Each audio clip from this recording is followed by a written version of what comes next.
Bonsoir Slimane. Bonsoir.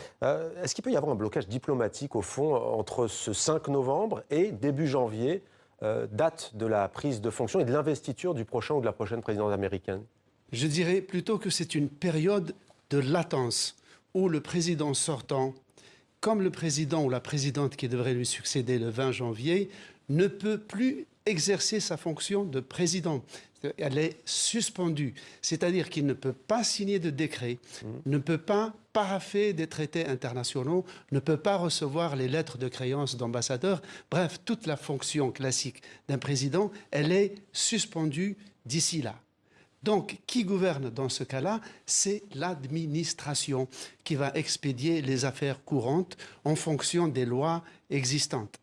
Mais, par exemple, dans le cas de l'Ukraine, le gouvernement des États-Unis ne pourra pas prendre de décision, par exemple, de livrer des armes importantes, de livrer des sommes d'argent, des lignes de crédit. Pour tout cela, il faudra attendre le 20 janvier. Et il y a bien entendu une région qui scrute cette présidentielle, c'est le Proche-Orient, qu'il s'agisse des Israéliens, des Palestiniens, des Libanais. Prenons justement le Proche-Orient et la bande de Gaza. Quelles conséquences ça pourrait avoir, cette transition? Alors là, il pourrait y avoir une conséquence. C'est que, rappelez-vous, il y a une quinzaine de jours, plus une 23 semaines, les Américains avaient adressé, fait sans précédent, une lettre ouverte, publiée, rendue publique au gouvernement israélien, lui intimant, dans un délai d'1 mois, donc qui s'achève le 13 novembre, d'ouvrir les frontières pour que la nourriture et les médicaments entrent à Gaza. Et s'ils ne le faisaient pas après un délai d'1 mois, les Américains réagiraient par une restriction sur les livraisons d'armes.